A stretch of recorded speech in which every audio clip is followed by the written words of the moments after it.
ಬೆಳಗ್ಗೆ ಸ್ವತಃ ಸಾರಿಗೆ ಇಲಾಖೆಯ ಅಧಿಕಾರಿ ಒಬ್ರು ಹೇಳ್ತಾರೆ 5,500 ಕೋಟಿಯಷ್ಟು ಹಣ ನಮಗೆ ಬಾಕಿ ಉಳ್ಕೊಂಡಿದೆ, ನಮಗೆ ಸರ್ಕಾರ ಕೊಡಬೇಕು, ಇಲ್ಲ ಅಂದ್ರೆ ನಡೆಸೋದು ಕಷ್ಟ ಇದೆ ಸಾರಿಗೆ ಇಲಾಖೆಯನ್ನ ಅಂತ. ಇನ್ನ ಬೆಸ್ಕಾಂ ಪರಿಸ್ಥಿತಿ ಎಲ್ಲಿ ಬಂದಿದೆ? ಬೆಸ್ಕಾಮು, ಎಸ್ಕಾಮು, ಚೆಸ್ಕಾಂಗಳು ಇಡೀ ದೇಶದಲ್ಲಿ ಬೇರೆ ಬೇರೆ ರಾಜ್ಯಗಳಲ್ಲಿ ಡೆಸ್ಕಾಂಗಳು ಚೆನ್ನಾಗೇ ನಡೀತಾ ಇದೆ. ಆದರೆ ನಮ್ಮ ರಾಜ್ಯದಲ್ಲಿ ಯಾಕೆ ಈ ಒಂದು ಅಧೋಗತಿಗೆ ಬಂದು ತಲುಪಿಸಿದ್ದಾರೆ ಏಕೆ ನಮ್ಮ ರಾಜ್ಯ ಸರ್ಕಾರ? ಇದಕ್ಕೆ ಉತ್ತರ ಕೊಡ್ತಕ್ಕಂಥವ್ನು ಯಾರು? ಆಮೇಲೆ ನಿಮಗೆ ಮಾತೆತ್ತಿದ್ರೆ ಸಾಮಾಜಿಕ ನ್ಯಾಯ ಅಂತೀರಿ. ಮಾನ್ಯ ಮುಖ್ಯಮಂತ್ರಿಗಳು ಅಹಿಂದ ನಾಯಕರು ಅಂತ ಚರ್ಚೆ ಮಾಡ್ತೀರಿ.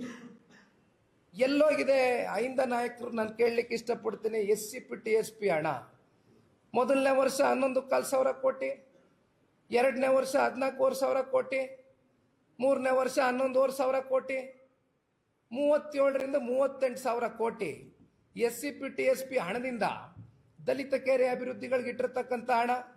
ಜೊತೆಯಲ್ಲಿ ಗಂಗಾ ಕಲ್ಯಾಣ ಯೋಜನೆ, ಪರಿಶಿಷ್ಟ ಜಾತಿ ಪರಿಶಿಷ್ಟ ವರ್ಗದ ಅವರ ಒಂದು ಜಮೀನುಗಳಿಗೆ ಬೋರ್ವೆಲ್ ಹೊಡಿಸ್ಕೊಳ್ತಕ್ಕಂಥದಕ್ಕೆ 45,000 ಜನ ರೈತರು ಇವತ್ತು ಹಿಂದುಳಿದಿರ್ತಕ್ಕಂಥ ಪರಿಶಿಷ್ಟ ಜಾತಿಯ ರೈತರು ಇವತ್ತು ಕಾಯ್ಕೊಂಡು ಕೂತಿದ್ದಾರೆ. ಬರೀ ಕಾಗದದ ಮೇಲೆ ನೀವು ಕ್ಲಿಯರೆನ್ಸ್ ಕೊಟ್ಟಿದ್ದೀರಿ, ಕಾರ್ಯರೂಪಕ್ಕೆ ಬಂದಿದೆಯಾ ಇದು?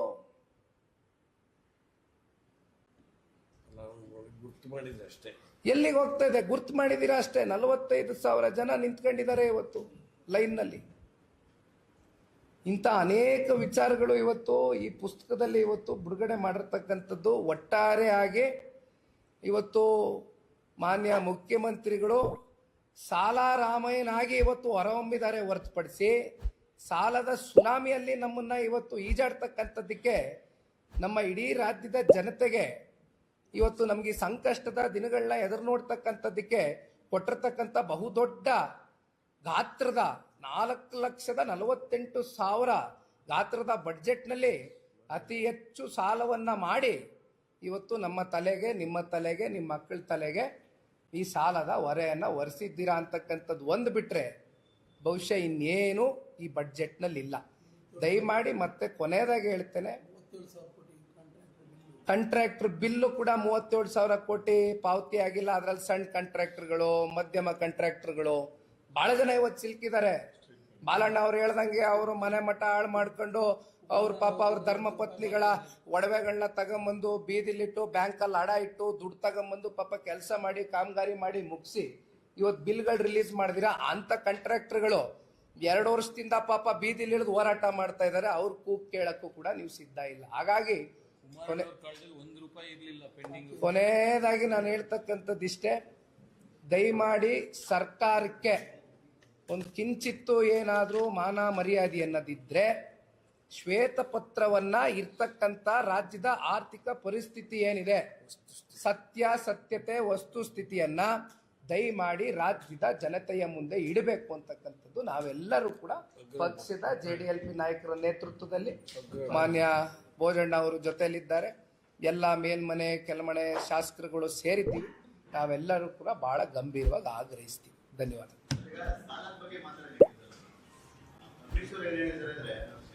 ನೋಡಿ, ಇಲ್ಲಿ ಮತ್ತೆ ಏನಾಗ್ತದೆ, ಇವರು ಇಂಟರ್ನಲ್ ಅಡ್ಜಸ್ಟ್ಮೆಂಟ್ಸ್, ಈ ಬುಕ್ ಅಡ್ಜಸ್ಟ್ಮೆಂಟ್ಸ್ ಹೆಂಗೆ ಅಕೌಂಟಿಂಗ್ ಅಲ್ಲಿ ಮಾಡ್ತಾ ಹೋಗ್ತಾರೆ ಆ ತರ ಇಲ್ಲಿ ಇಂಟರ್ನಲ್ ಅಡ್ಜಸ್ಟ್ಮೆಂಟ್ಸ್ ಸುಮ್ಮನೆ ಮೂಗುಗ್ ತುಪ್ಪ ಸವರ್ತಕ್ಕಂಥದ್ದಕ್ಕೆ ಕೇವಲ ಈ ಬಡ್ಜೆಟ್ ರಿಲೇಟೆಡ್ಗೆ ಇವತ್ತು ಬಹುಶಃ 0.5% ಅಷ್ಟು ಹೆಚ್ಚು ಕಮ್ಮಿ ನೀವು ಹೇಳ್ದಂಗೆ ಮಿತಿ ಬಂದ್ಬಿಟ್ಟಿದೆ ಹತ್ರ. ಇದು ಇರ್ತಕ್ಕಂಥ ವಾಸ್ತವದ ರಿಪೋರ್ಟ್ ಅಲ್ಲ. ಇವ್ರು ಇವತ್ತು ನಮಗೆ ಇದು ವಾಸ್ತವದ ರಿಪೋರ್ಟ್ ಅಂತಕ್ಕಂಥದ್ದು ಸುಮ್ಮನೆ ತೋರಿಸ್ತಾರೆ ಹೊರತುಪಡಿಸಿ ವಾಸ್ತವ ಇರ್ತಕ್ಕಂಥದ್ದೇ ಬೇರೆ. ಆಯ್ತು, ಸಾಲ ಮಾಡಿ ಪರವಾಗಿಲ್ಲ, ಸಾಲ ಮಾಡಿ ಒಳ್ಳೇದ್ ಮಾಡ್ಬೇಕಲ್ಲ. ಹೋಗ್ಲಿ, ಸಾಲ ಮಾಡಿ ನಾನು ಕೇಳೋದಣ್ಣ, ನೀವು ಸಾಲ ಮಾಡಿದ್ಮೇಲೆ ನೀವು ಒಂದು ಅಸೆಟ್ ಕ್ರಿಯೇಟ್ ಮಾಡಿ. ಅಸೆಟ್ನ ಯಾವ ತರ ಕ್ರಿಯೇಟ್ ಮಾಡ್ತೀರಿ? ಒಂದು ರಸ್ತೆ ಮಾಡ್ತೀರಿ, ಒಂದು ಆಸ್ಪತ್ರೆ ಮಾಡ್ತೀರಿ, ಒಂದು ಬ್ರಿಡ್ಜ್ ಕಟ್ತೀರಿ, ಇದು ಅಸೆಟ್ ಆಗ್ತದೆ. ದಟ್ ನೀವು ಸಾಲ ಯಾಕೆ ಮಾಡ್ತಾ ಇದ್ದೀರಿ? ಬಡ್ಡಿ ತೀರ್ಸಕ್ ಸಾಲ ಮಾಡ್ತಾ ಇದ್ದೀರಾ? ಗ್ಯಾರಂಟಿಗಳಿಗೆ ಸಾಲ ಮಾಡ್ತಾ ಇದ್ದೀರಾ? ಇವತ್ತು ಮಾನ್ಯ ಮುಖ್ಯಮಂತ್ರಿಗಳು ಒಂದು ಮಾತು ಹೇಳಿದ್ದಾರೆ, 11G ಅಂತ. ಇಲ್ಲಿ ಯಾವುದು G ಉಳಿದಿಲ್ಲ ಇವತ್ತು. ಬಹುಶಃ ಅದು 1G ತೆಗೆದು ಬಿಟ್ರೆ ಇದು ಗ್ಯಾರಂಟಿಗಳಿಗೆ ಸೀಮಿತವಾಗಿರ್ತಕ್ಕಂಥ ಸರ್ಕಾರ. ಇದು 0G, ಯಾವ 11G ಇಲ್ಲ ಇಲ್ಲಿ. ಸಾಲ ಮಾಡಿ ತುಪ್ಪ ತಿನ್ನು ಅಂದರೆ ಅಷ್ಟೇ. ತುಪ್ಪ ತಿಂತೀನಿ.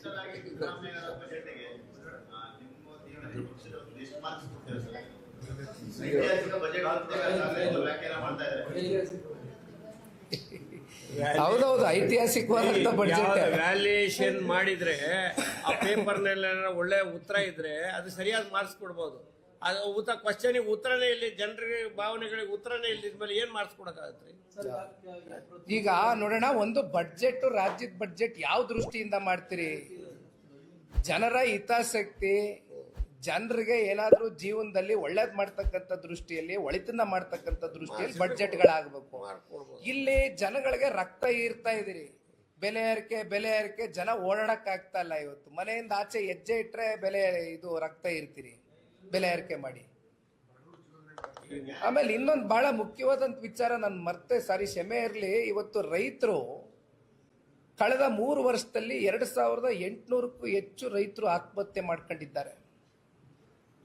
ಕೇಂದ್ರ ಸರ್ಕಾರ ಕಿಸಾನ್ ಸಮ್ಮಾನ್ ಯೋಜನೆ ಅಡಿ 6,000 ರೂಪಾಯಿ ಕೊಡ್ತಾ ಇದೆ ರೈತರಿಗೆ. ಹಿಂದಿದ್ದಂತ ರಾಜ್ಯ ಸರ್ಕಾರ 4,000 ರೂಪಾಯಿ ಕೊಡ್ತಾ ಇತ್ತಲ್ರಿ, ಕಿತ್ಕೊಂಡ್ರಲ್ಲ ಅದು. ಹಾಲಿನ ಪ್ರೋತ್ಸಾಹಧನ 900 ಕೋಟಿ ಬ್ಯಾಲೆನ್ಸ್ ಉಳಿಸ್ಕೊಂಡಿದ್ದೀರಿ, ರೈತರನ್ನ ಬೀದಿ ಪಾಲ್ ಮಾಡಿದಿರಿ. ಎಲ್ಲಿದೆ ನಿಮ್ಗೆ ರೈತರ ಬಗ್ಗೆ ಕಾಳಜಿ? ಅದೆಂತದೋ ಕೃಷಿ 3% ಅದೆಂತೋ ಬಡ್ಡಿ ಕೊಡ್ತಾ ಇದೀವಿ, ದಡ್ಡಿ ರೈತ ಅಂತೇನೋ ಹೇಳ್ತೀರಿ. ₹1 ಜಾಸ್ತಿ ಮಾಡಿಲ್ಲ. ಅಲ್ಲಿ ನೋಡಿದ್ರೆ ಅತಿವೃಷ್ಟಿ ಆಯ್ತು. ಎಲ್ಲಿ? ಕಲಬುರಗಿನಲ್ಲಿ, ಬೀದರ್ನಲ್ಲಿ, ಯಾದಗಿರಿನಲ್ಲಿ. ಮುಖ್ಯಮಂತ್ರಿಗಳು ಕಲಬುರಗಿಯಲ್ಲಿ ಯಾವುದೋ ಒಂದು ಅವ್ರ ಪಕ್ಷದ ಒಂದು ಕಾರ್ಯಕ್ರಮಕ್ಕೆ ಬಂದಾಗ, ಇನ್ನು ಅಲ್ಲಿರ್ತಕ್ಕಂಥ ಪಾಪ ಜಿಲ್ಲಾ ಉಸ್ತುವಾರಿ ಮಂತ್ರಿಗಳು, ಇಲ್ಲ ಸರ್ ಇಷ್ಟು ದೂರ ಬಂದಿದ್ದೀರಿ, ಸುಮ್ಮನೆ ಒಂದು ಹೆಜ್ಜೆ ಬಂದೋಗ್ಬಿಡಿ ಅಂದಿದ್ದಕ್ಕೆ ಬಂದು ಕಾಟಾಚಾರಕ್ಕೆ ಹೋದ್ರಲ್ಲ. ಏನಾದ್ರೂ ಪಾಪ ರೈತರಿಗೆ, ಪಾಪ ಬೆಳೆ ಬೆಳೆದಂತ ರೈತ ಬೀದಿಗೆ ಬಂದಲ್ಲ, ಅವಾಗ ಏನಾದ್ರೂ ಆತನ ಜೊತೆ ನಿಂತ್ಕೊಂಡು ಒಂದು ಪರಿಹಾರ ಘೋಷಣೆ ಮಾಡ್ತಕ್ಕಂಥ ಕೆಲಸ, ಪರಿಹಾರ ಅವ್ರ ಕೈಗೆ ತಲುಪಿಸ್ತಕ್ಕಂಥ ಕೆಲಸ ಮಾಡಿದ್ರೆ ಈ ರಾಜ್ಯ ಸರ್ಕಾರ? ಕಲ್ಯಾಣ ಕರ್ನಾಟಕದಲ್ಲಿ ನಾನು ಕೇಳ್ತಾ ಇರೋದು, ಏನಾಗಿದೆ ಪಾಪ ಕಲ್ಯಾಣ ಕರ್ನಾಟಕದ ರೈತರ ಪರಿಸ್ಥಿತಿ ಅರ್ಥ ಮಾಡ್ಕೊಳ್ಬೇಕಣ್ಣ. Thank you.